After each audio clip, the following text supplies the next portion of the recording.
Good evening, ladies and gentlemen. On between today on Creativity Talking, we're going one-on-one with Toby Rand from the Fell. Now, Australia has some great musicians coming out of it, and we're going to speak to one right now.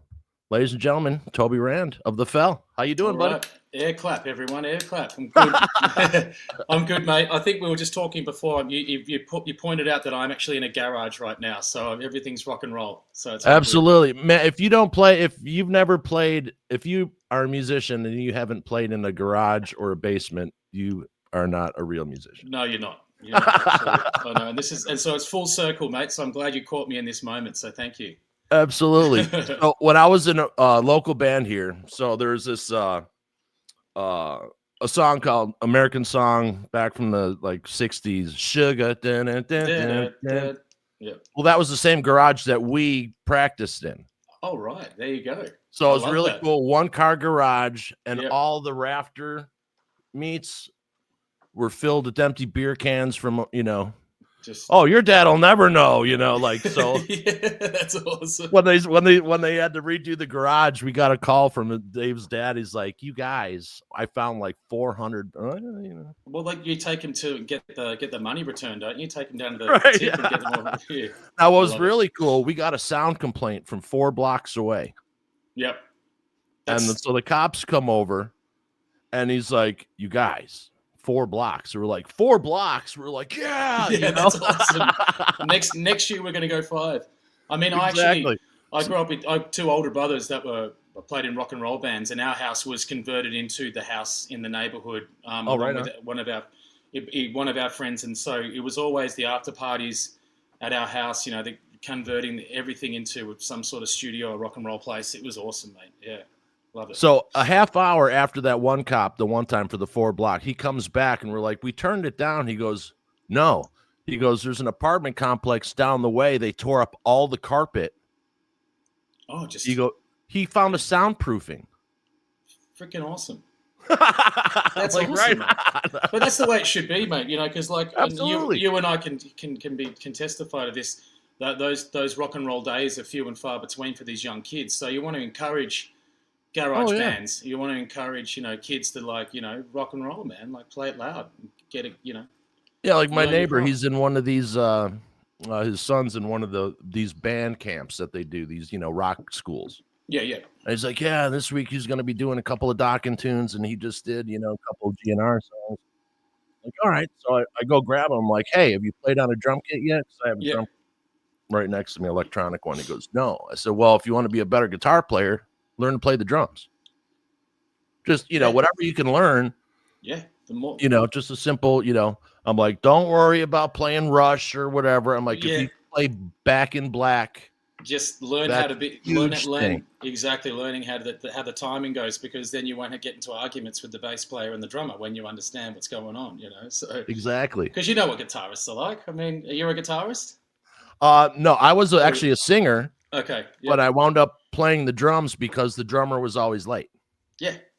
Funny that, isn't it? He couldn't keep time. Oh, shit. We rolled into that one. Okay. Absolutely. Gotcha. I see where this is going now. Okay. Mm-hmm. So Australia.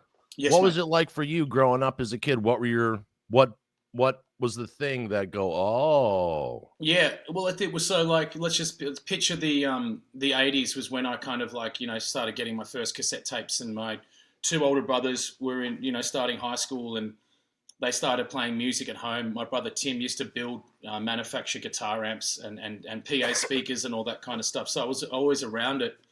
There was always parties at our house, and I was like the younger brother. Yeah. And then eventually, when they were playing at the local pub, they would sneak me in, and I'd get on stage and learn my craft. But that's what the 80s and early 90s in Australia was. It was about pub rock and roll. And the bands that kind of set the stage for that were like the late 70s, like bands like In Excess, Cold Chisel, Midnight Oil, Hoodoo Gurus, AC/DC. All those guys were playing in the 70s, and that carried on just in local places where cover bands were super huge. We were playing 6 nights a week, making great money with a line out the door. Those days are kind of like a little distant now because with technology and everything like that. But that's what it was like in Australia. Like that really fun pub on on the corner of your suburb that everyone went to, and you could find a rock and roll night every night of the week. You know, that's what it was like to grow up in Australia. Well, I've never had a bad time hanging out with anyone from Australia or New Zealand, I have to say, to be fair. It's Yeah, always fun, great stories. yep, And like I tell this to my co-host, Metalhead Fred, all the time. yep. Sometimes he's like, man, you're giving me a little bit too much shit. I said, if I'm not giving you shit, dude, you're not my friend. I mean, that's, you know, I if know. I'm very nice all the time and I'm not giving you shit, like, you know, it's a very surface level friendship. It was a point But of point of contention with my wife when we first met. She's like, "Are you giving me shit, or is this your way of flirting, or is this way your way of flirting?" And I said, "Listen, I just grew up. If you weren't ribbing each other and talking smack, you know, like you said, you know, you don't care about that person. It's just you feel so comfortable with someone to be able to like just talk shit, you know, and right. you know, we won't even go into the C word, but if you call someone a C word in Australia with an endearing tone, that means you love them. You know? It's a great word. I don't know why it's so backward over here. You know what I mean? Well, yeah, who knows? But yeah, Right, right. So you And, can. I think everyone who's met an Australian will testify that we have our filter is very very thin. You know, so yeah, absolutely. You mentioned Cold Chisel, yeah. Jimmy Barnes. Hmm. That guy's voice. I can't. I probably listen to him every 3 days. Yeah, It's amazing. His daughter's amazing. His whole family yeah. jams together, and it's really just cool to It is. see. Yeah, Like I actually it, have a band. I have a band with his son, Jackie, on drums. So yeah, the he's drummer. amazing. Yeah, we have an Aussie band. It's myself and Gary from In Excess, the bass player, and Jackie on drums. And Jackie is literally just exactly like his dad, just in a different form. And you know, but just seeing the way he speaks about his dad and the connection they have as a family is real amazing. Because watching Jimmy grow up and obviously going through being a rock star and you know alcohol and fame and all that, Sure. watching him resurrect his career over and over, and now he's touring like massive stadiums and killing it is like something that I look up to, you know, as a rock and roll singer as well. Absolutely. Yeah, Like for me growing up, Cold Chisel I didn't hear about, but when he did the song with Tina Turner, and like yeah, that was my intro, and then yeah, it was about 4 years ago. I caught the thing that he was doing with actually his daughter uh was background singing for Joe Bonamassa. yeah, yeah. And man, they did a couple of tunes together, and I got on her, and then I got on to Jimmy, and I was addicted. I know. Yeah. Like, why isn't Jimmy's daughter? I can't pronounce her name. Um, sorry, her. It's not Malachi. It's something. It's anyway. I Yeah. apologize, but wow, why isn't she the biggest thing in the world? She's actually quite well known in Australia. She does great things. Um, she does like different types of shows as well. She's like, she can just fit in Yeah, anywhere. Yeah. Which is she's amazing. amazing. Her solo And that's band's great. exactly. And that's the thing about Australia as well. You kind of have to be, not have to be, but it's good to be collaborative because the Yeah, market is so much smaller. In America, you can kind of like fine tune, you know, a direction and kind of have some gravity. But I'm noticing now that, you know, like even I'm in a band with Mike and Billy. We all have other projects, you know, right, because, you know, you remember back in the day, there was only one project, you know, all the bands that I was in beforehand, it was like, this is a ride or die. right. And that's what your production team wanted. That's what your management team wanted. They didn't want you cross-pollinating. Now it's all Yeah. about cross-pollinating and collaborating, and that's what a lot of Australians have to do to kind of, you Oh, know, I get remember you know, back in the day, I was offered to try out for a signed big band that was managed by a doc, right. put it that way, Hmm. and I was like, I can't do that to my, you know. Yeah, I thought we were going to be the biggest band, you know, coming out of the garage in Westmont, Illinois. You yeah. know? I know. Well, I've got many stories about that, mate. And loyalty is something that is another thing that as an Australian you'll find as well. Like something that I learned as well. I've been very loyal to the people that I've worked with over the years. So, Yeah, you know, when opportunities have come up, you have to really look at it. Who are you doing it for? You're doing it for your ego. You're doing it for what? What are you right. doing it for?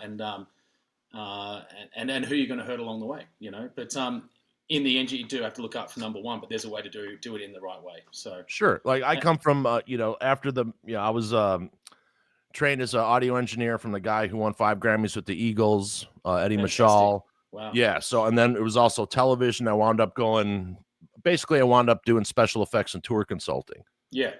And everyone's like, oh, too many people tiptoe around. Hey, if you do this, if it makes it better, I'm all for, filmmaking taught me a lot of the stuff from the music fell away. Yeah. Because I learned the more you collaborate and you exchange, the better. Yeah.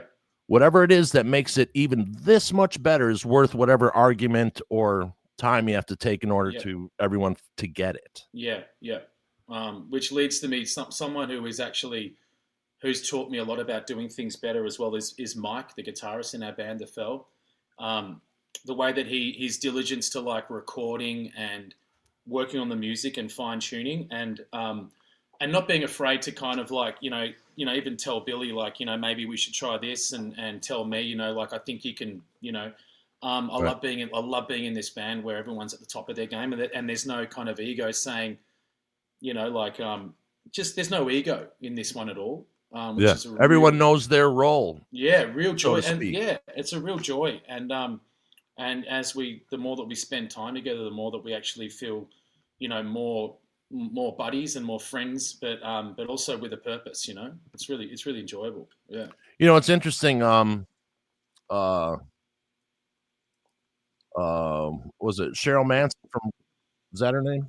Yeah, Shirley Manson. Yeah, Shirley Manson was basically saying how this may be the last tour for them in the U.S. because people don't understand who don't do it or aren't around it, the costs, and the fact that the artist gets paid last. It is. It's true.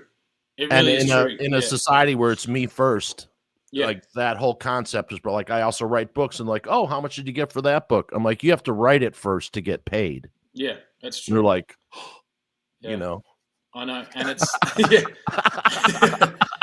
I mean, we could do a long podcast about this, mate. But no, touring is really really difficult. But and the one thing that a rock and roll band has to do is tour. We're not, particularly guys like where we are in our careers. We're not a viral TikTok sensation band.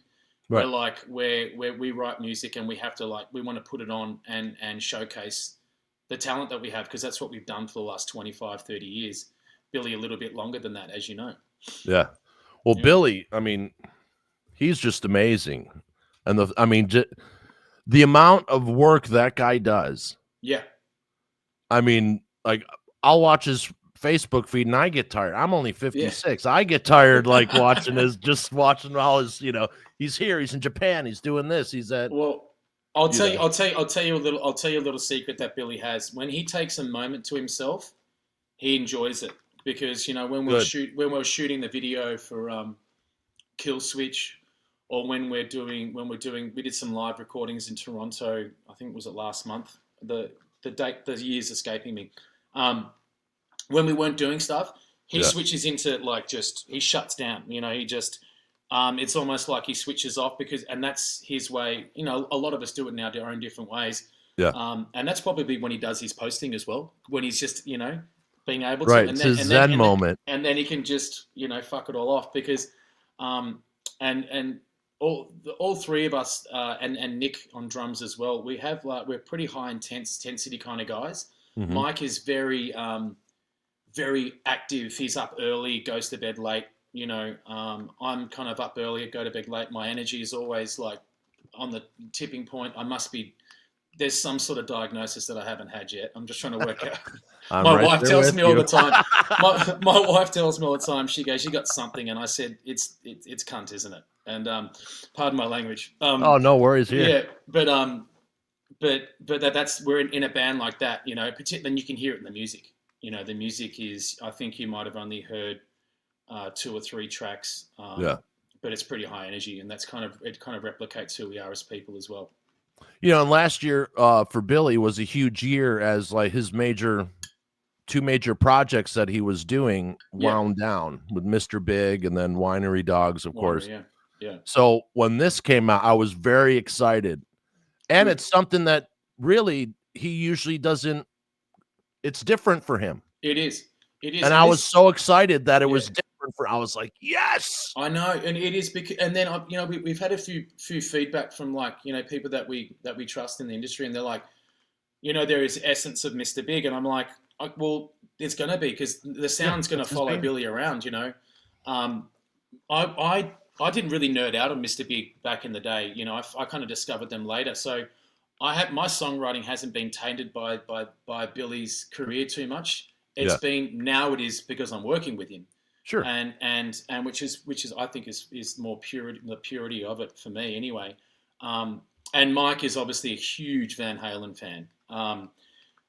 He has a lot of I think he has an amp that Eddie used. He has it in his studio that one of Eddie's tour guys said, "Can I just keep it here?" And Mike's like, he goes, "Well, should I just let the cat out of the bag?" But Mike's just trying to hold on to as long as possible. But we're all influenced by different things, but our formative years in the bands that we were successful in and stuff are going to come through. And Mr. Big, what a Paul Gilbert, like that's one of Mike's favorite guitarists, and so I think Mike being able to play with Billy is a real testament for both of them how well they work together and how much they trust each other. And it's for me to sit back and me and Mike wrote a lot of this music years ago. We started writing this music in 2017, and that's when we all kind of first got together, and then a lot of different things kind of came in the way. And now we have a bit of an avenue to really dive in, and we've just written new music. And what was I trying to say? This is what I've been diagnosed with. It's called distraction or something. But I mean, during the plague, I hoped that my hope being a creative person was, man, I hope we get 25 top-notch albums out of it. I hope we get 100 novels. I hope we get, and we got a lot of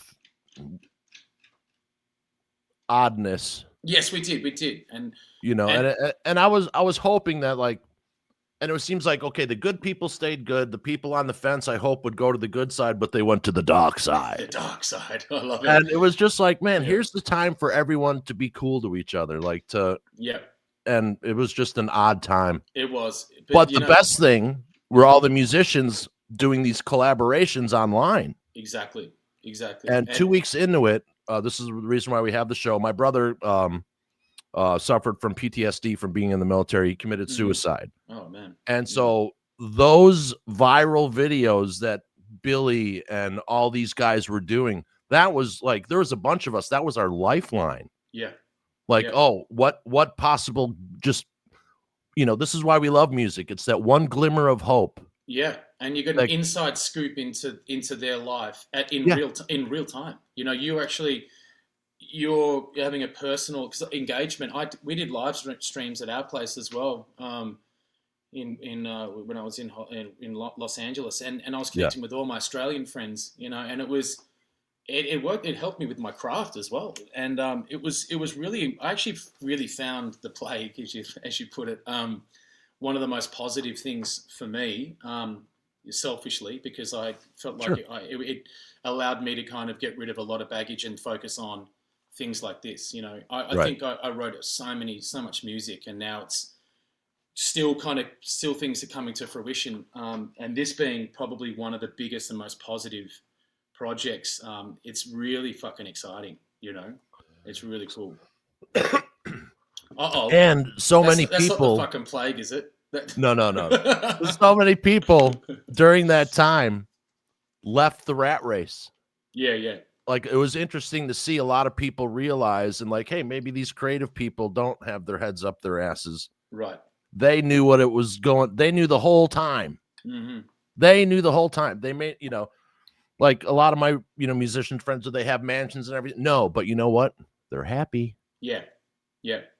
That's true. And that should be more important than, square footage or anything else. That helps, of course, but yeah, man. But I'll talk to younger musicians. Hey, what kind of dues you paying? What are you doing? They're like, oh, I'm trying out for the show. I'm like, then what? Yeah. Like, what's today? What's tomorrow? What are That's you doing true. today? Like one thing a day. Just Yep. keep, you know. Yep.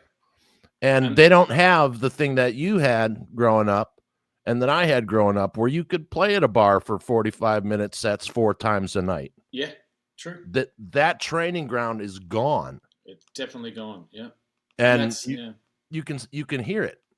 Well, you can, yeah, and that's kind of why, when we get so excited about a rock band coming through that's actually really good and really good on stage, Yeah. we get excited because we're like, and particularly if they're young, because we're Right. like, where did they practice? How did they get all these skills? Because the industry's changed so much.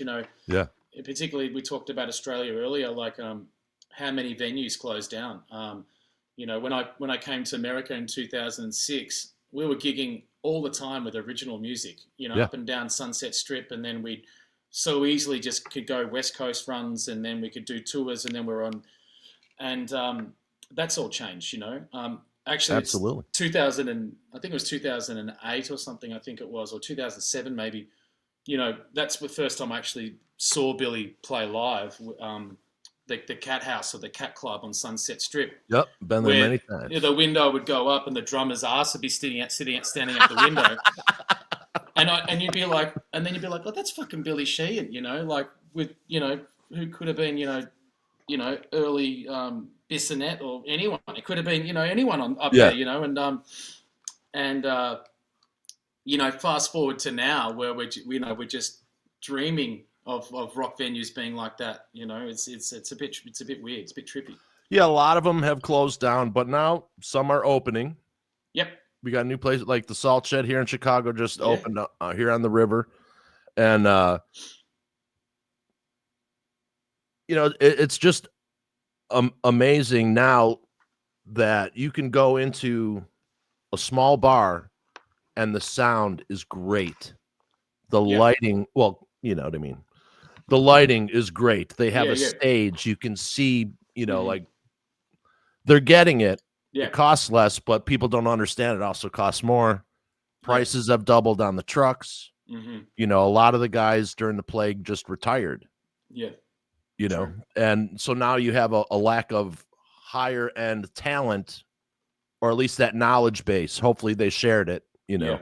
Yeah. But you never know, That's true. That's true, mate. Like Yeah. one time I was in LA, or I was living in Glendale, and I was waiting on a back surgery. I hurt myself, whatever. And I have the window just cracked open, and I hear do do do do do do do do do do, and I go, no way, no fucking way. And I got my cane and I hobbled down 2 blocks. Anyone can play a moog, Right. but there's only one person who can play it like that. So I hobble down, and Glendale Chevrolet grand opening. The best friend of Ray Manzarek opened the place, and the Doors were playing in the parking lot for free. Yeah, before 20th Century Doors came out, the Doors are playing in the parking lot, and I'm eating a free hot dog and a soda. I'm like, no way. What the heck? And no way. Because so you heard Riders on the Storm coming through, did you? I heard the feel. Yeah. Just like anyone can play Eruption. Not anyone, but a lot of people can play it. But when you heard Wolfgang play it, only he can make it sound like that because he's got the DNA in the movement of his wrists. Yeah. Just like Ace Frehley. No one's going to be able to play like him because of his angle for his picking hands. So true. Yeah.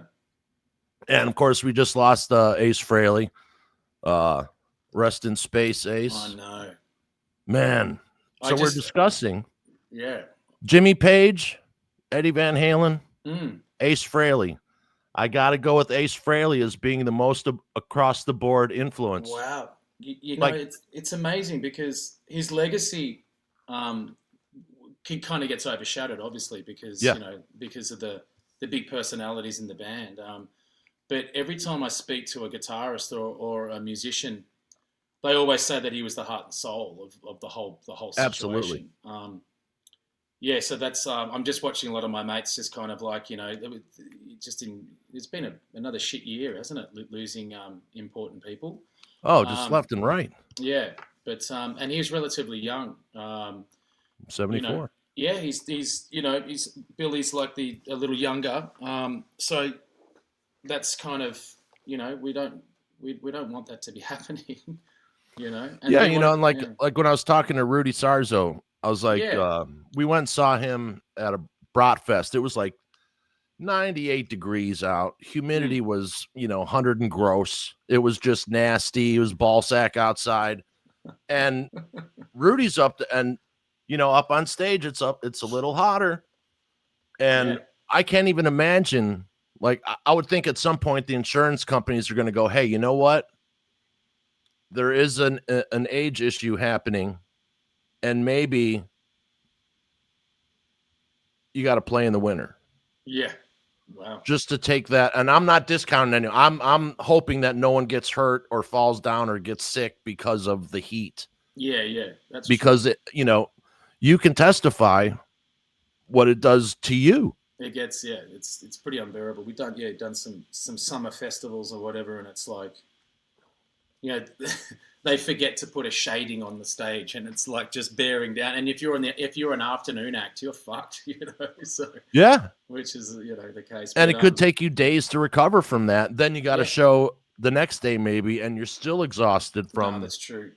That's what true. happened. Now, Yeah, for and that's you, one what's of better for your voice? Humidity or cold? Humidity's better for me. Yeah, like I've had an interesting relationship with my voice. Up until about a decade ago is when it kind of just switched on to me to the form that I really wanted it to be. I was still recovering from just playing and just damaging it. I damaged it a lot, Yeah. and also, I kind of struck to some sort of fame when I was, 28 to 30, that around that era. And I was just, offered all these plates of stuff to take, booze and drugs and things like that.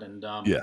And that's not, that's kind of when I give advice to young singers, which I kind of tend to do a little bit now because I'm of an older category, is just to really look after your instrument, like it's not worth that after party that we particularly if you have a gig the next day because Right. you won't have a party anymore because you won't be on stage anymore. You'll be fired. Yeah. So like I'm drinking my throat coat now. I have a warm up schedule. It's not very rock and roll backstage for me anymore. It's just a lot of warming up, warming down, training. And I'm constantly working anyway every day, so I don't have So how really. long is your warm up regimen? I mean, the regimen can be 2 hours because I don't eat Okay. anything from 2 to 3 hours beforehand. But actually, warming up my voice goes from 30 to 45 minutes, I think. And I learned some really cool tricks. I toured my Australian band toured with Slash and the Conspirators, and so we had Great band. we had Todd Kearns, we had Brett Fintz, and we had Myles Kennedy on vocals, right? And obviously Slash and when we were on tour with those boys, they took us over to Norway. We went to Australia, New Zealand, around America. I would, the first couple of nights I could hear Myles warming up, and I was like, oh, he's probably going to do like 20 minutes or something. He's in there for an hour and doing at the top of his register, and it was inspiring. So I was able to kind of ask him a few questions, and he gave me some tips. And he basically told me, he goes, you just got to be a boring nerd a lot of the time. You just have to opt out of the silly conversations that go till 3 a.m. and Yeah. And that was where I started, like, it's also hard, like you want to be around the energy and you want to be, excited. He was also married, so he had it all locked up. I wasn't, Yeah. so I was like, I want to go and party and all that kind of Yeah, and stuff. if you're the face of the band, people expect you to be the face of the band. There is a bit of that, but it's also good for Myles to be in a band like Alter Bridge and Slash, where Slash can take a lot of the face of the band, and Yeah, Alter Bridge right. has Tremonti and things like that as well. So he could share the load and get that rest that he needs and stuff, because he sings his ass off. He's one of my favorite talented incredible singers. His range and his dedication is inspiring. And he's got a lot of soul in that voice too. Certainly does. Oh my Yeah, God. certainly does. Yeah, when I first heard Myles, I was, I'm like, and it's very interesting too, because after talking to all these vocalists that are working and they're working in big bands and with Ronnie James Dio didn't do warm-ups. Michael Sweet doesn't do warm-up. Like, what? What the hell? Like that, Or Jimmy. And it was weird because, like, I do Yeah. voices, like I do, like, cartoon voices and all that stuff. And hell yeah, man. so when I started doing the podcast, we were, me and my buddies would be on here for 2.5 hours on a Saturday night, just getting, soaked and talking. And then I'm like, oh my God, like I know what's going on with my voice. Yeah. And I was very surprised from just talking. Yeah. Because during the plague, I was very quiet because I was getting over something. But then and I was like, oh, that's really interesting. Well, and as you get older, like they make fun of me because I'd have a hot and I'd have a cold and a room temperature drink. Yeah. And depending on what happened is what I would sip out of, you know. I get it, man. And it's really, and people don't know that, people like David Lee Roth is one for like bitching out the guy who's got the air conditioner on, blowing on him when he's on stage. Yeah. Because that'll mess him up. Totally. But people don't understand that they just, he did it. And I just saw Roth like 2 months ago, and people, the fact that he brought on these background singers, one, added to the show. Incredible. These guys are amazing. Yeah. And no one was there to see in 1978 David Lee Roth. Yeah. And whatever people take from that, they're going to take from that. Dave is one of my favorite entertainers of all time. He is. Diamond Dave. And it was all of us our ages. And it was great. First row. I didn't see one phone. Everyone was just like, yeah. I didn't see a glow. Yeah. And that was like so cool to see that everyone was just there to enjoy what was going on. Yeah, that's as you should. Yeah. No. Why would you go to a show to watch it through a screen that you just paid? You may as well just, unless you want to capture a moment of you being there, that's about it for me. Otherwise, you can just go online and just see it yourself if you want to. But yeah. No, but like you were just talking about, you having your voice, you were quiet, getting over something. I do a constant check-in of where I am with my voice, I have all these little tricks like oils and shit and steamers and vocal mist and all that kind of stuff. It's actually kind of nerdy, but there's nothing better than actually, doing a recording session and actually feeling good, and actually doing a show and actually being able to do it again the next night. I have a group in Vegas that we do corporate work. The average length of show is 2 to 2.5 hours straight, and we're doing high energy, but we're using like the SE microphones, SE electronic microphones. We have the Alan Heath Brain, so like our in-ears are just fucking spot on. It sounds like I'm singing into the most beautiful asshole in the world, it just sounds incredible. I didn't even know how to describe it. I was trying to get a laugh out of you.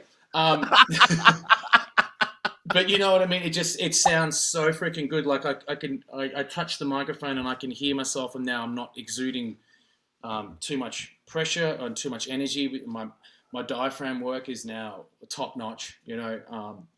I know how to manipulate my voice from just squeezing a bloody stomach muscle and all those tricks you don't really know in your 20s because you're just pissing against the wall and you're running around. Well, also too, when you were in your 20s, you probably had stage monitors.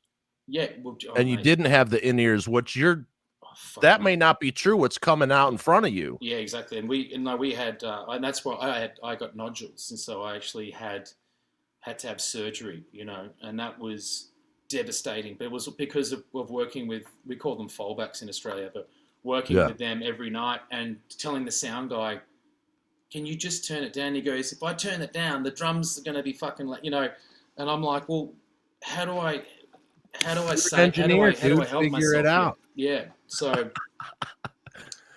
I've had a couple of weird things with the local engineer guys have, a lot of them do a great job. Some of them don't. I've emceed 2 events where they wouldn't even give me my own microphone. I'm like, what?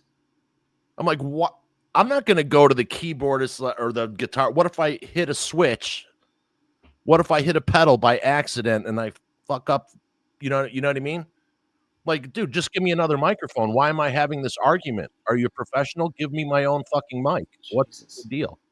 Yeah, that's crazy. Like I looked at them like they were from Mars because what? I'm like, dude, I'm the MC. I don't get my own microphone. Okay. yeah. No, you got to yell. You got to yell, Yeah. and that's And it. I could probably. Yeah. But here's something that was okay. So I got the plague early on and Mm. I had this dry cough. And what wound up happening is I burst the blood vessel in the back of my sinus cavity. Oh Jesus. And I was basically bleeding to death. And I wound up Oh, medicinal cocaine actually fixed it, of all things. the what? And Say that again. medicinal cocaine. Because the doctors are looking at, I went pre-med after I got hurt in special effects. I had my own company that we helped out people who became disabled and stuff. So I had all my pre-med stuff done, and the doctors were scared. I'm like, okay, every time I cough, it breaks the scab inside my head. So we need something to give me an antihistamine to stop coughing. And now I need something to take the swelling down. And then we need something for the blood vessel to calm. And they're like, oh, liquid cocaine. And both my sons go, Dad, only you could get free cocaine while you're in the, ER dying. So what wound up happening, I couldn't obviously sing or anything for a while. And then when I did, whatever had happened, because they had to stick this sponge, I'll leave it at that, all the way back to my ear. Okay. Right through Like the 12 eustachian times, tube. and it's hard as cement. So it had to go all the way back. So they're jamming this thing into my head. Yeah. So I had this whole thing and wound up, I'm told I have a deviated septum. They broke my nose 2 inches into my face while this is going on. And then when I was able to finally, I did an Eagles song 6 months later. Like, okay, I'm going to try to sing. I was so loud. Oh wow, just cleared the It passageway. scared the shit out of me. Yeah. Because I was like, and I had to one of my friends teaches opera in Minneapolis. And I wrote it right away. I'm like, what just happened? And it's very interesting how Were you something were you loud for other people or just yourself? Because you cleared out a lot of. Did it sound loud to you or did it sound loud to people? sounded loud to me because I was by myself. But And then you cleared out because when you clear all that gunk, you can hear it was yourself loud again. in my head, but it was Yeah. also loud. Oh, okay, it was loud as well. Okay, interesting. Because it freaked me out. But every little thing, like I don't know, it was very interesting to me. But well, where do I get some of this? Where do I get the medicinal cocaine and the plugs through the back of my fucking head? So it I was can bizarre, be... man. It worked. But so well, Juke Cartel. I'm glad you're doing all right, mate. Thanks, man. Appreciate it. Juke Cartel. Yep. Rand, your solo band. Mm-hmm. Rockstar Supernova. Mm-hmm. How was that coming in to that? I mean, that was wild, man. Height of American Idol and all that stuff, and this was like the metal version. Tommy Lee. Yeah.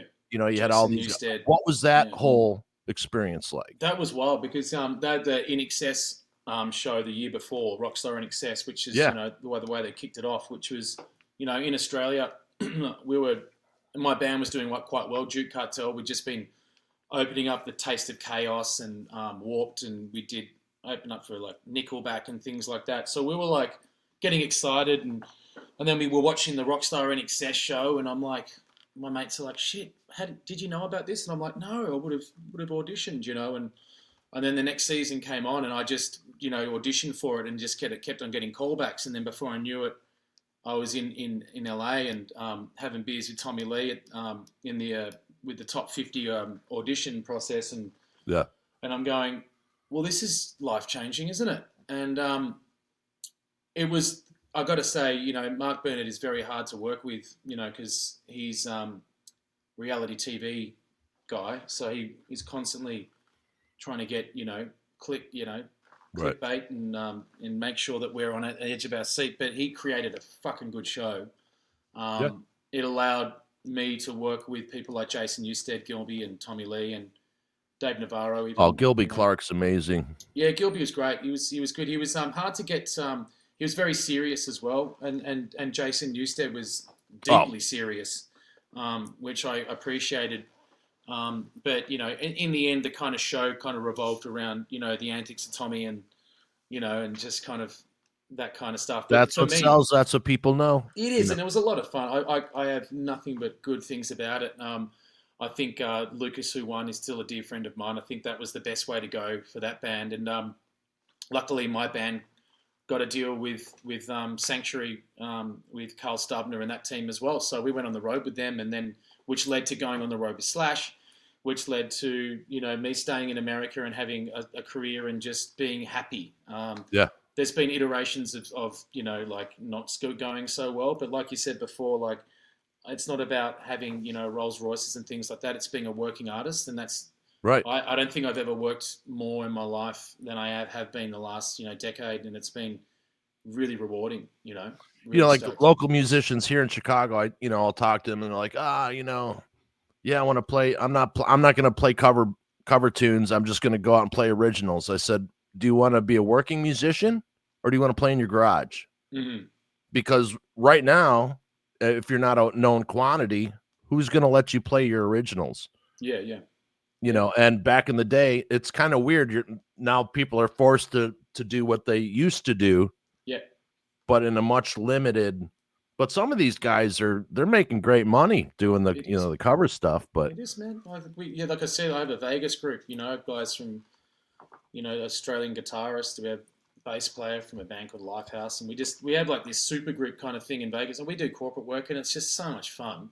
yeah, And and it's minimal, not that stressed, really well paid, and then it allows me to focus on bands like the Felt, right, and that's why when I picked up the phone with Mike late last year and I said, I think we need to do something with this music because, obviously Billy, I've been texting with Billy and Billy goes, man, I play it to my wife and I show my friends and he goes, we've been sitting on this for way too long. I think it's time. And that's when obviously he's, Mr. Big was kind of wrapping up a little bit and Richie and Mike Portney from the Winery Dogs were kind of doing other things. And so that was good timing for us. And here we are, right. Just got off a phone call with Mike the other day. We have lined up 4 new tracks that we're going to start writing. We have an album of 12 already. So the EP comes out on Friday, the 24th. Look at me doing all my promo work for myself. It comes out on Friday. So this Friday, the October 24th, the Killswitch EP. Yes, mates, look at you. You're a professional. With the song "Trippin'," which is the latest single, which is awesome. And then on the EP we have a track that was written without me a couple of years ago or a long time ago actually, with a singer that they got when I wasn't able to do it, and then 4 tracks which are all songs that I wrote with Mike and Billy, and then next year we have a full length EP vinyl. It's going to be really fucking cool. And we have a new agent over in London who's a worldwide agent who's looking to get us shows pitching for 2026. So we hope to be knocking on the door and looking forward to playing this live. It's because we did 2 live sessions, one in Noise Studios, that's Mike's studios, and then one at Grant Avenue, which was famous for Daniel Lanois, who did a lot of U2 and Gordon Lightfoot back there in the day, and that studio was awesome up there Gordon in Toronto. Lightfoot, that guy could write a song, man. Yeah, man, I know. Like, it was interesting when we were in the studio. Like, the sound, the techs were like, "Oh, so Bono used to sing over there in the corner when he was doing the redubs on Unforgettable Fire, and Gordon would play it, and I'd just be like, so there is still hope." There is still rock and roll. I think it's coming back around. My buddies, the drummer from Papa Roach,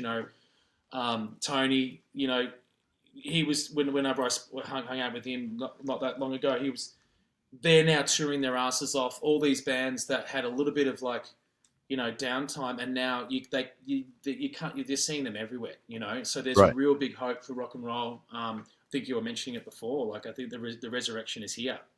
Oh, rock and rolls. I mean, there's bands that, I probably spend 6 hours a week looking for new music. Yeah. And if it hadn't been for Volbeat and a line with the gun lying on the floor and he laughs, that broke me out of my thing from my brother. Right. That someone made a joke about the way that he died, and my brother would have been laughing harder than me. Right.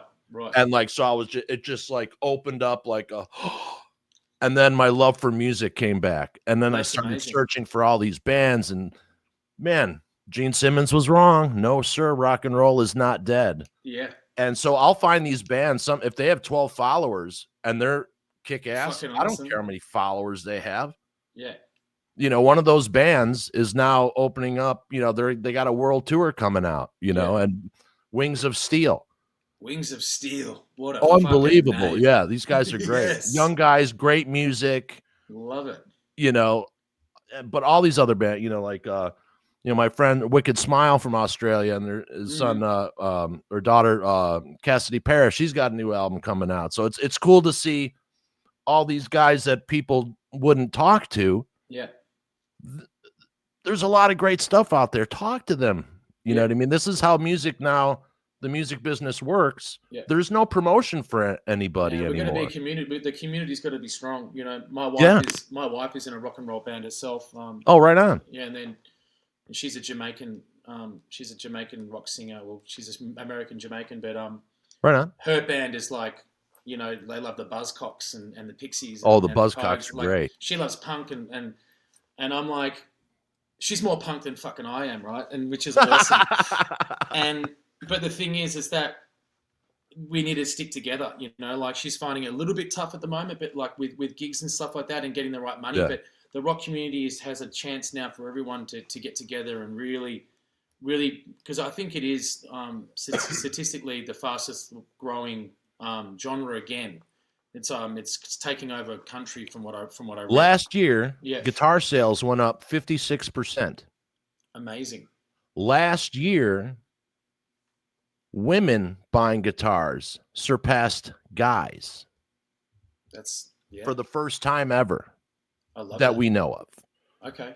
You know, and I also think due to someone like this Dutch guy, or the gentleman that we lost, you know, 6 weeks ago, and now with Ace, I think just because of the Ozzy show, it was one thing before the show to anyone who is in our genre, because it's more of a brotherhood than a genre. It's different than any other music.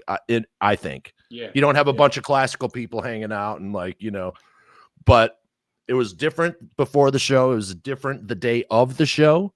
And it was totally different the day after. And then it became something else after Ozzy passed. But what I think happened is all the people who count the money went, what? Wait a minute. Look at all. Yeah, we've always been here, man. I think that show was one of the most important things to happen in rock and roll in the past 25 years. Yeah, it is. It was kind of like a Live Aid, wasn't it? It was kind of like, I mean, you know, me and my wife have this conversation about Youngblood, for instance. You know, he jumped over from genres and stuff like that. But what he did with Ozzy's legacy that day, and what he's been doing afterwards, I have to hand it off. And his album's fucking good too. And I think that's inspiring. All it does is he's going to help, you know, that kid who's like, I don't know if I should do rock and roll. This doesn't seem to be anything going on. That's going to get a few kids to wake up, which is amazing. And then his new track with Aerosmith, I think, is awesome too. You know, and I think it's, you know, Matt saw him playing drums on it. You know, it's just good. It's the rock community, like you said. If it wasn't for that Aussie show, probably wouldn't have maybe got Aerosmith out of bed for that. I don't know. Right. I mean, maybe they were working on it beforehand, but what it did is just elevate it even more.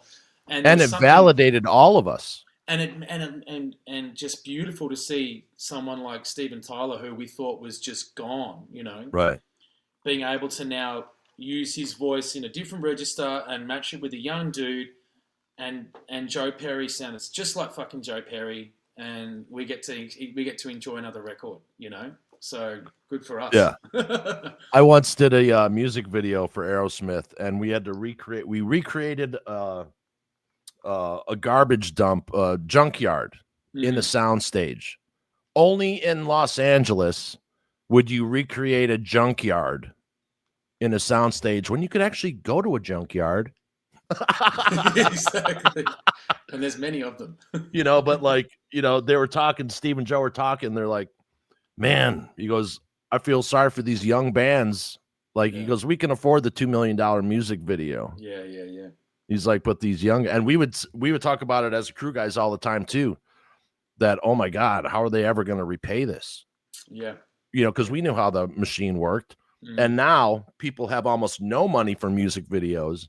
And that's where you're seeing some massive amounts of creativity, what you can do with 10 grand. Yeah, I know. Or 20 grand or whatever you're allotted, or zero. Yeah. It's really amazing to see people like pull it out of their socks and like deliver these dynamic music videos now. It is. I actually, I did a music video. My solo project ran with a song that had to be shelved just because of management and things like that. But we shot a $20,000 music video, 2015. It was one of the first VR videos.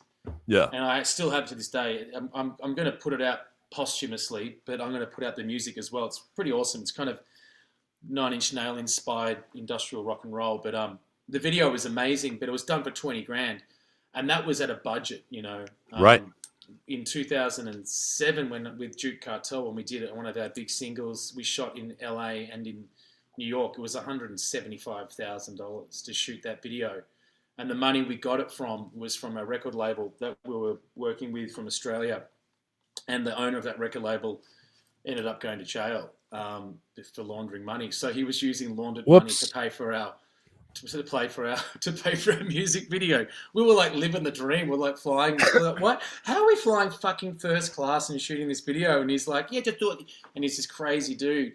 Oh, but no. We didn't really ask too many questions. We were just taken for the ride. But gone are those days for music videos like that. But what it does, like you said, is we're seeing a lot of young creative videographers and DPs who are coming up with some great ideas. I mean, one of the music videos was Guns N' Roses video. There must have been 110 of us on the crew. Wow.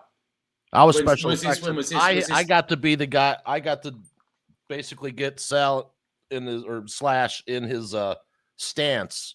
And when he comes out of the ocean, I made the rig for Slash to come up.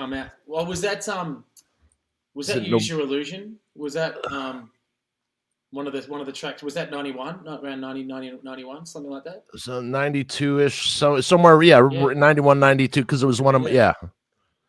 I don't, to me, it was Tuesday. Early 90s. Yeah, to the early 90s was when that was a good time to be alive, Yeah. Worked with Pink Floyd, Michael Jackson. Yep. Janet Jackson was the coolest out of anybody I've ever met. Dude. Pink Floyd, the most difficult. Yeah. Not interested. No. But Rolling Stones, they were cool. We did a show with Ronnie Wood when he was playing with Slash and Friends. Awesome story about him. No one talks about him enough. Well, he's just quiet. He just goes about his business, He gets outshined by everyone else, but he's amazing, man. Yeah, he was. He's another one of those guys. Like, he went missing on this particular day in Norway, and Sharon Osbourne comes into our band room. She goes, "Have you seen Ronnie?" And we're like, "No, but you're Sharon." And because he'd just gone missing, and he was 67 at the time, and he was dating a 19-year-old. Oh yeah, and it was just he was just like a little rock star. But Slash was sober, so anyway, they found Ronnie, and he was drunk. He finally made it to the stage, and he gets up. They walk him up on stage. He has his suit jacket on. They put the guitar on it, and just unbelievable. Straight into just playing perfectly fucking epic. And you could see the relief in the whole crew and 20,000 people. Just like when you see someone on that level, when they turn it on, it's like nothing you've ever seen before. No. We were doing this. It was based on a song for you by Stevie Nicks. Mm-hmm. And so we're doing this short film. It was Mark Ruffalo's first time on film. He was a stage guy then. Right. Elton John and Fleetwood Mac's manager was footing the bill for this Disney short because it was going to promote Stevie. And Stevie's wasted, and she's watching Beavis and Butthead, and she's literally seriously going, "All they need is to be loved." And she was serious, and there was like, I had to go in and disrupt her Beavis and Butthead thing. I'm like, Stevie, you're on in 5, so we got to get you down to the studio. Wow.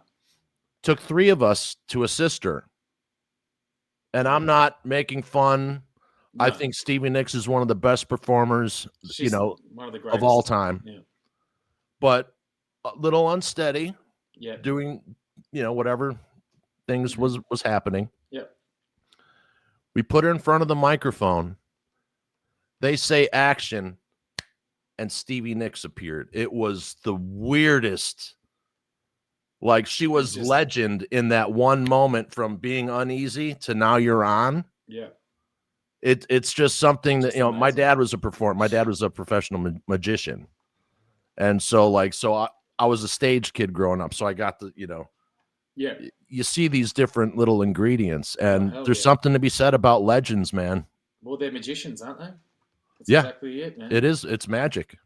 It really is. I just did, for the second year in a row, I just did a duet with Rod Stewart in Vegas. So he has a brand called Wolfie's, his Scotch brand, and we've done the birthday parties for him.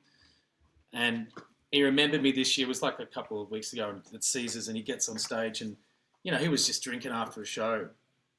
And we learnt Maggie May for him, so we're playing Maggie May, and he just changed the lyrics into like this the most filthy. And we're talking about a 79-year-old, and he goes, "I took Maggie up to my room and I gave her a fuck," and we're talking about a 79-year-old who, has every right to say, you know what, I'm just going to take it easy. No one's built like Rod Stewart, mate. He was like a 20-year-old, and he's looking at me and he goes, "What are we doing now?" And I'm like, "What do you want to do now?" He was just, right. And I wish to have, a lifespan where I still enjoy getting on stage at 79. Very inspiring. He wasn't, wasted or anything like that. Right. But when you talk about magic, people like Stevie Nicks, you're talking about Ronnie Wood, you're talking about, Keith. I love the memes about Keith Richards. They're like, they're saying he's going to live till 2060. It's just, right. But there's something about it. It doesn't matter, what's going on in that moment. As soon as they go on stage, it's just the curtain opens and there's something about that post World War II bunch of people. Yeah. They're the ones that had to smile and be happy while the mafia is threatening them. Yeah. While their managers are extorting them. Yeah. While the fans are loving them. Yeah. And the public is condemning them. It's fucking wild. Yeah.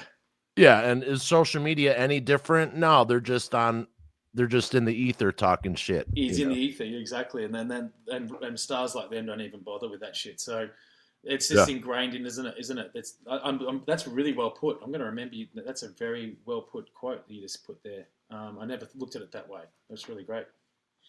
But like today, everyone wants they want the close up, and they want they think that it happens overnight.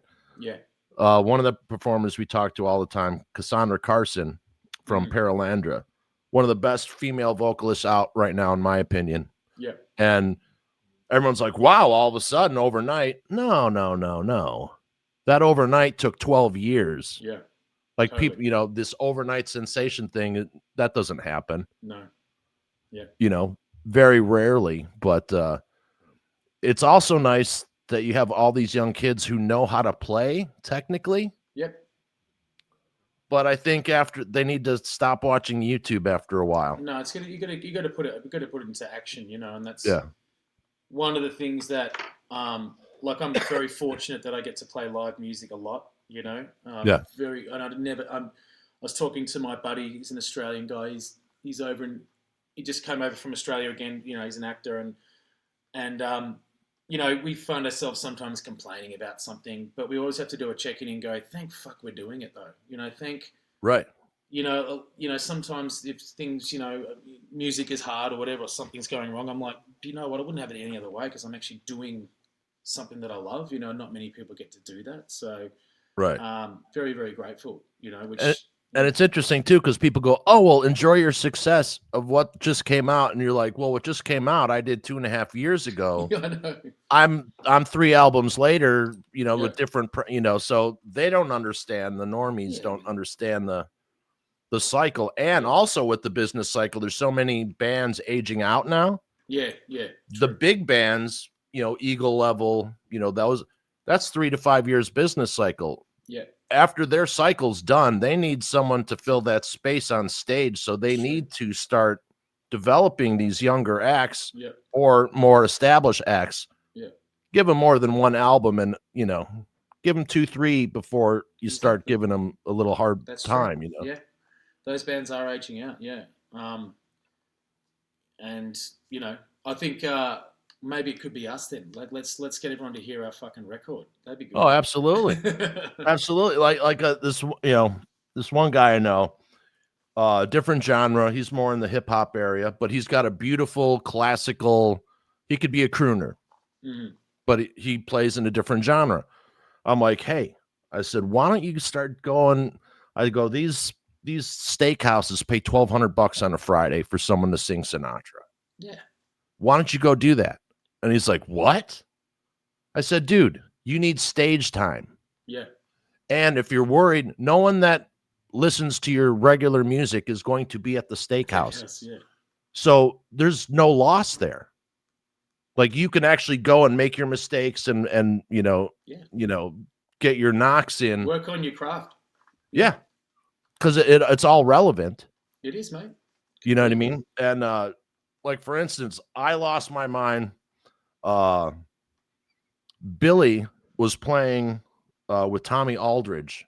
Mm. They did this clip. I'm having a brain fart at the place that's out in Indiana that has a really nice studio set up, and they do clinics there all the time. Right.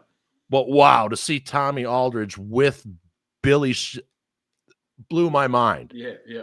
Like I would have loved to have been in that room. So what's it like playing next to these guys like Billy? Like were you out of your mind the first time you looked over Yeah. and I think Billy's sweating on you? the first time I met Billy was a writing session, and obviously, it's kind of like he's also my brother Simon is also my brother Simon's favorite bass player as well because he got to work with Diamond Dave and Steve Vai, who was my Oh, brother's a big fan of those guys, and so I was kind of like I kind of want to did it just to piss off my brother as well, like like, in a way. No, it was obviously like he's rock royalty, but I'm also at the stage where he's there for a reason, and if he wouldn't be there if I wasn't doing what I needed to do. yeah. But what I love about the music that we've written is that there's parts in the music where I can actually go to the bar and have a beer, and those guys are still playing solos, and and I haven't been in a shred band before. You know what I mean? So, and when I say shred band, like this is not necessarily a shred band, but they're able to shred, and a Right. lot of our songs obviously have, I think, melodic commercial hits. I think as in like moments, and then we can just tear away. And Mike and Billy working together, the way that you'll see the video that's coming out tomorrow for Trippin'. There's the bridge in that is arguably probably the best technical bridge that we have on the record. They're just going back off each other and coming in and out of each other's grooves. Yeah. It's a joy for me to watch. I'm just like, oh, okay. And then we did a writing session in Toronto. Like we were kind of hungover. It was about a month ago. But Billy was coming up with just riff ideas, and so we pressed record, and I'm just humming along. And I was like, oh, okay, cool. Yeah, this is a little surreal, but it's fucking awesome, Right. And my job now in this band is to just make sure that we are doing the right things because I want us to all be healthy and happy and moving forward. I want Billy to be proud of this, and I want him to like see this out, forever how long we want it. I want Mike to be stoked.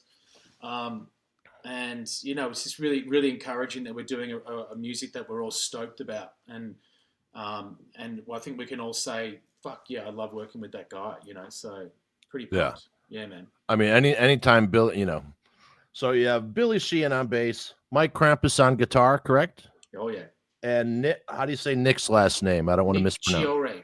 Chiarore. Chiarore. Yeah, he's a freak as well, man. Like he's come in late to the band. As far as like we recorded with Randy Cook, who's incredible drummer. Mike Krompass is a freaking incredible drummer as well. So Yeah.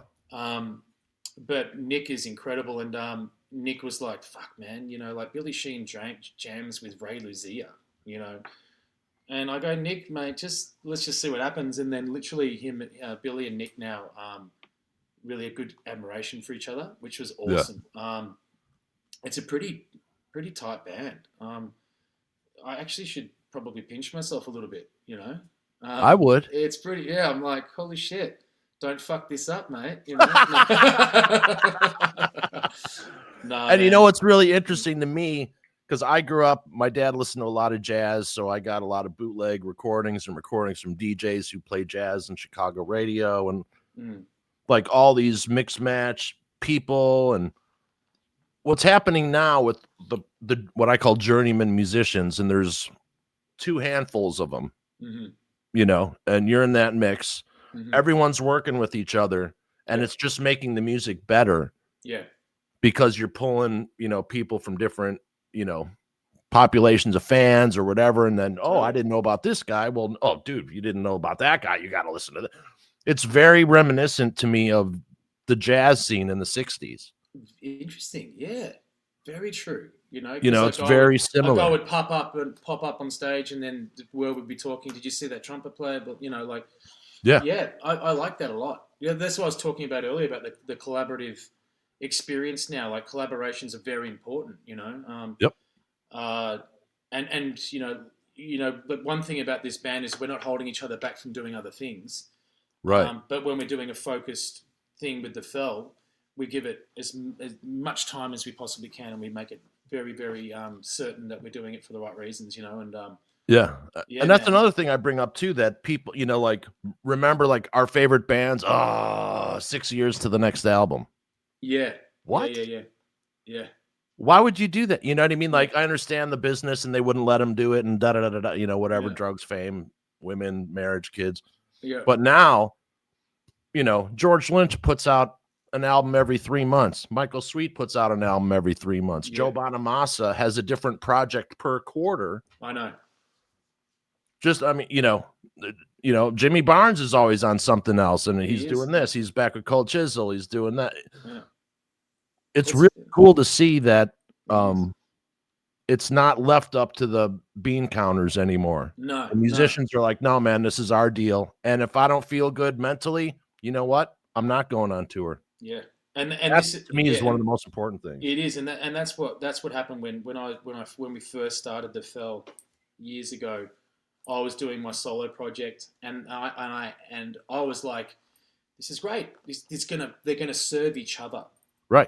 But my management team, they didn't like it, and I had to pull the pin, and that was very, very, very heartbreaking for me, particularly as we just shot a video in Poland, and one of our singles was had 250,000 views in like one day, and we're in magazines in Prague and all this shit. And I said to my management team, I said, I'll give you fucking 80% of what I make in the Fell just so I can do this. I'm so passionate about it. And they said, nah. But now that's what's happened now. And then right. The plague comes in, and then now artists are like you mentioned before, like Lynch and stuff, are putting out music all the time. It's because we're not tied to the corporate people saying, you can't do that because our investment's going to suffer, Right.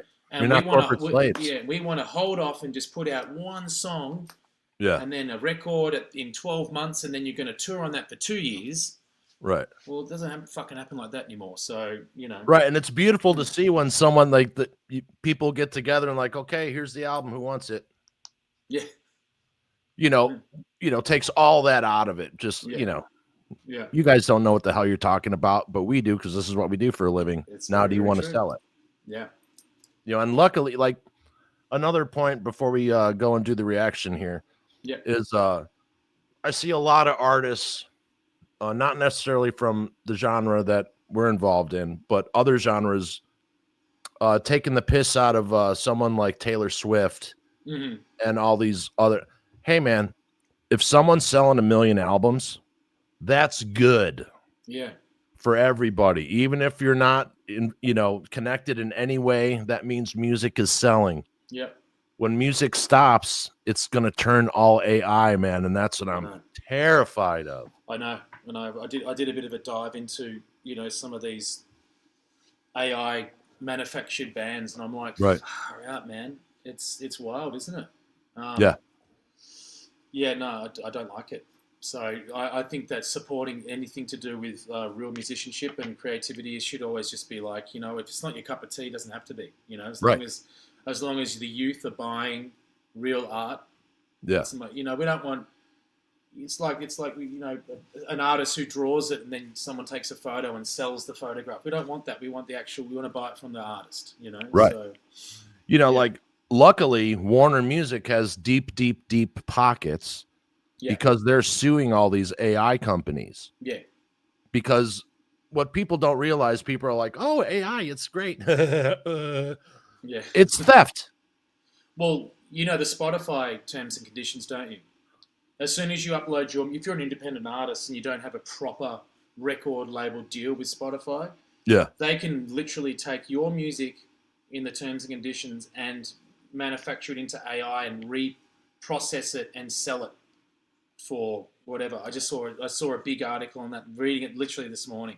There's Wow, I'm ways gonna to have do to that. look into that's crazy. Yeah, you have to read the fine print in Spotify. There's a big uproar against Spotify. Like obviously it's a great thing for the algorithms and like-minded and finding other bands, but it's really not friendly for the artist.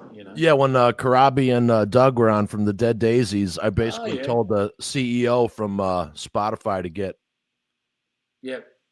Go and I'm like, fuck. seriously, how can you not pay the artists? I know, Like mate. that, I know that's how it's always been, and that's how corruption works. But Yeah. like, Bring back Napster. No, I'm just joking. oh my God, man, I'm just Lars was joking. right, man. I know.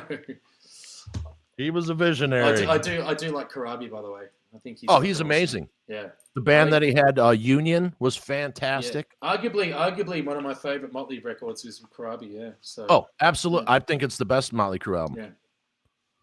And Vince just had a few strokes there, I guess, apparently. But hey, people Yeah. are like, hey, you gonna go see Motley Crue? No. Yeah. Like, why? I said, because I saw the best Motley Crue show that I'll ever see in 2009 5? or 8 or whatever it Or was was. it the Carnival of Sins? Yes, When was it? yes. Yeah. Yeah, yeah. Yeah. And I'm like, I don't have to see them again because I saw the perfect Motley show in Yeah, my man. mind, Yeah. you know. I love it. But a lot of people, like, oh, there's only one member of the band left, or there's only this, that, and the other. Hey, when you go to see an orchestra, you're like, fucking cover band. No, they're playing Mozart. He's been dead for 400 years. Come on, man. Give me a break, or however long. But anyway, so let's get to the reaction video. I was going to have you on for a half hour, but we were having such a great time talking. I Time know, got away mate. from us. Thank you so much for paying me extra for this, mate. Fucking awesome. Thank you. Oh, I love it. Right on, All right right. So on. what happens with the reaction video? What do I have to do here? I've never done one before. Oh, so what we're going to do is I got the slate here. We'll bring it Yes. on. We'll start playing, and then I'll stop the song, and we'll say, okay, how did this riff came up? How you Yeah. guys, Cool. I like it. talk about the background of the video and the Mm-hmm. music. All right, man. All right, here we go. All right, what's going on, ladies and gentlemen? All right, we're here with Tunage with the artist, Mr. Toby. What's going on, Mr. Toby Rand Thank from you, the mate. Fell? We just How had you a doing, buddy? we had a long chat, so now we get to rock out to our first single, mate. I'm pumped. Absolutely. Yeah. So here we go with Killswitch. I've never done one of these before. All right. Right on. Well, I'm glad I could break the seal. Yeah, keep it clean.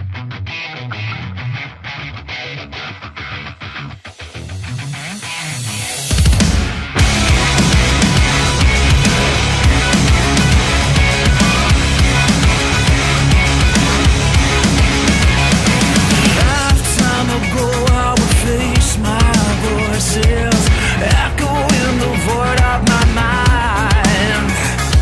I could dissolve the feelings from moments I behind. How long do we live like this? How many cells do we have to kill? Yeah, the oxygen's never. Okay.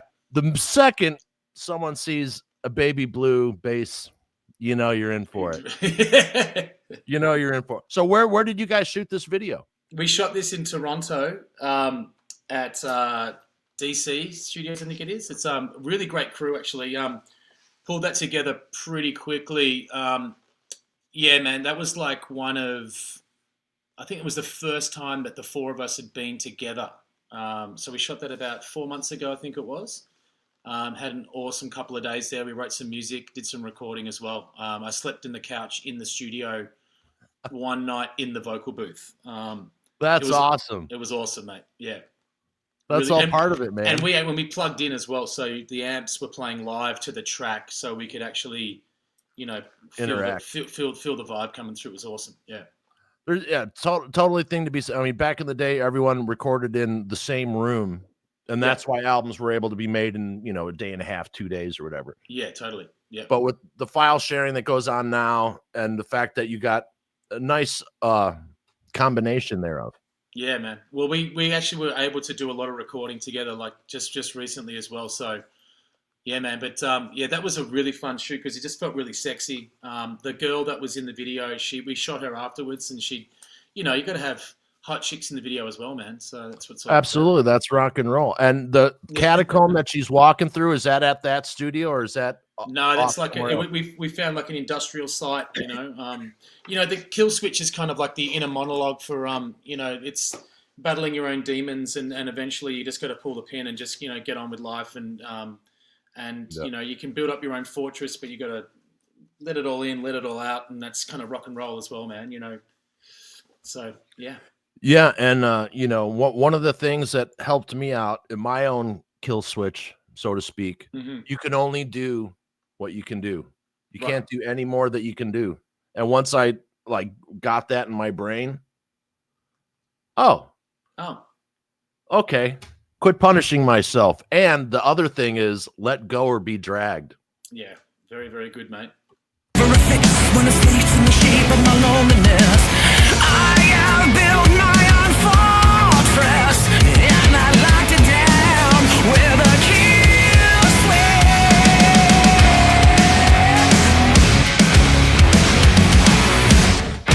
I know we have to fight it. And I love that I can hear every syllable that you're saying. Yeah.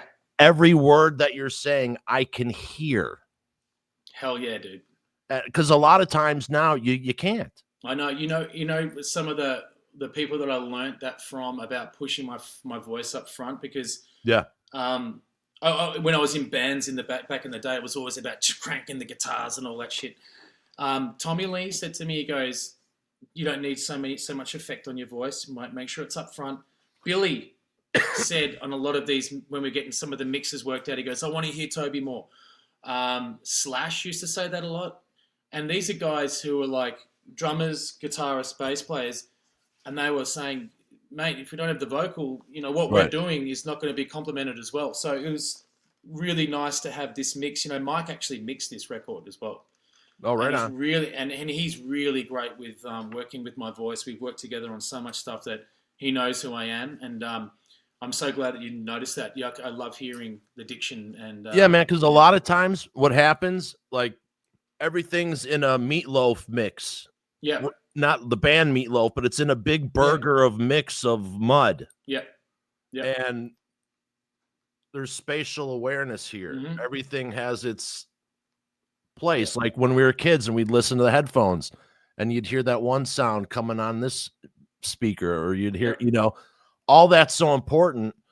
And I think that's been lost along the way with a lot of artists, not all of them, but it's nice to hear that, literally the tapestry is there to be fully enjoyed and not just a corner of it. I know. And I'm actually listening to this track with fresh ears through your perspective now. And I'm actually noticing, exactly what you're saying. I'm listening to Billy's riff, and the mix is really great with the separation between the two. And then you'll hear in the bridge when it comes up, how fucking chaotic it gets, but it's still, it's still awesome. You can still hear it. You know what I mean? Absolutely. Yeah. And it's great to see Billy playing something normally you wouldn't see him play. I know. Yeah. Based on past whatevers, but that doesn't mean it. You can thank me and Mike for that. So there you go. Well, thank you, sir. We fall, we are reminded when we're down on the ground, we're not just praying. So let's stand and shut down the kill switch.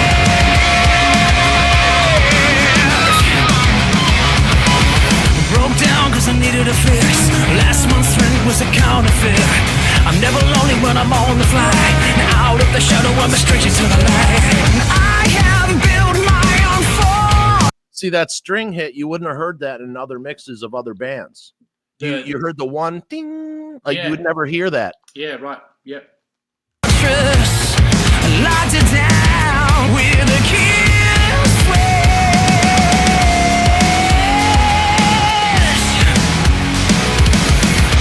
I know we have to fight it. When we fall, we are reminded. When we're down on the ground, we're not just praying.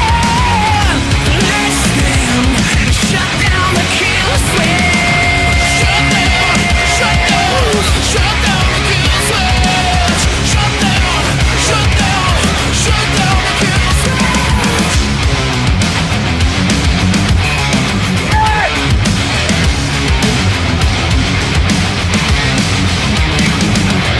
All right, that made me really fucking happy right there. Yeah. You don't get that. Now listen.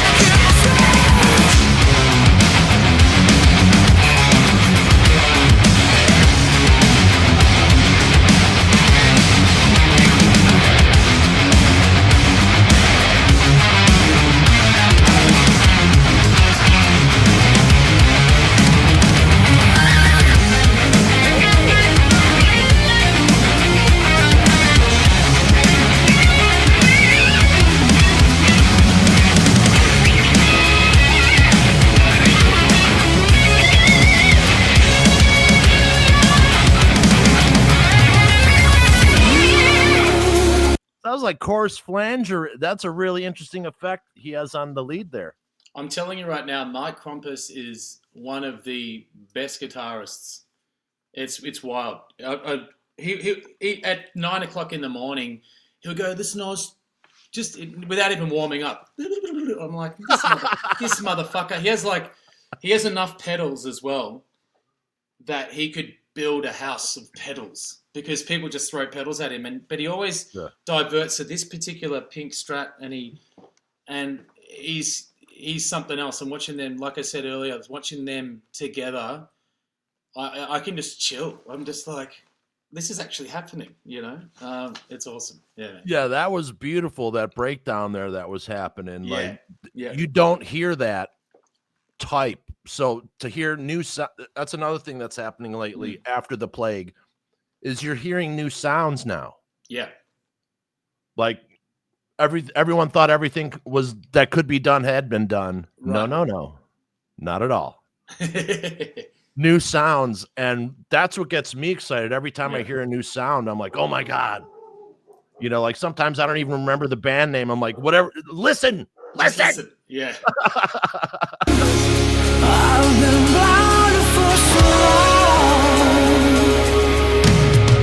I can hide it. I was fighting.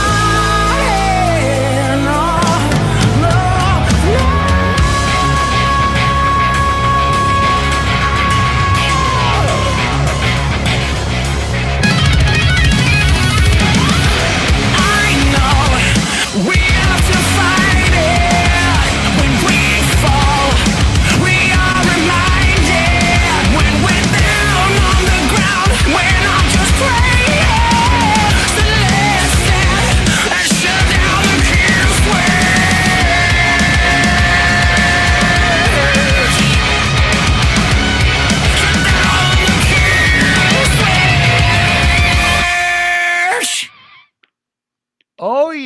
Yeah. Yeah, man. Woo! Now I have to say something about the vocals. Uh-oh. What I'm not hearing, I'm hearing something I'm not hearing. So in a good way. Okay. I'm hearing your vocal, and then I'm not I know there's underlying rage from that, but I'm not hearing the underlying rage, but I know it's there. Mm-hmm. It's present, but you can't hear it, if that makes sense. Yeah. Like that was really cool because you don't get that in a lot of vocals. Yeah, well, you'll hear as the album starts dripping out some of the songs. You'll hear more of that rage that'll come out in different songs as well. But there is, when we were writing the record and getting inspired, the undercurrent came from me being Australian, living in America, and having to deal with certain situations. Right? Sure. This country is very convoluted. America is very convoluted, very divided in many ways. So yes, a lot of the way that I sing is, and we had a theme with a lot of the music, was a bit of underlying rage bass, but with an overtop of positivity, right? Which is the way that I roll. So when you do hear that, yes, but with some of the new stuff that we've been writing as well, it's even more less probably rage bass, but I'm able to, like you heard, shut down the Killswitch, that kind of grip that's going on there. Yeah, the jaw locking. Yeah, the jaw lock. It's I grew up listening to Chris Cornell. I grew up listening to Scott Whalen. Fantastic singers. And just I fucking love those guys, and that's going to come out. That comes out in this record quite a bit. Yeah. And when I said the rage, no negativity at all. No, not at all. But man, that song, I can't wait to hear the rest of the album, man. Because that's one of my favorites, man. That's one of my favorites. It's we've had a little bit of feedback. The riff has got a little bit of that kind of remember that record Warped with Red Hot Chili Peppers when Navarro was playing. The first track off One Hot Minute has that. It's a little bit like it's not, but it has that. But it's fresh though, and I don't know, man. With Billy playing that with Mike, it just sounds like it just sounds like a wall of something. Yeah, it's great. Yeah, it assaults you in the best way with the smile on your face. You know what I mean? I know. Have you heard that lovely song called Killswitch? It's delightful. Yeah, man. Awesome, I have to say, fantastic talking with you, man. Yeah, you too, Vincent. Thanks, man. Appreciate it. And the one-on-one, my first one-on-one. So new series where it's just me interviewing someone one-on-one, because sometimes if you have other people, things get sidetracked. And when you have two guys with attention deficit disorder, sometimes, me and Toby, that's what we're talking about. Sometimes it's best to wrangle the squirrels a little tighter. Who said that? Okay, so I'm back. Toby, hey mate, thank you for plugging the record. It's out October 24th. We're super stoked. Full record coming out and touring next year.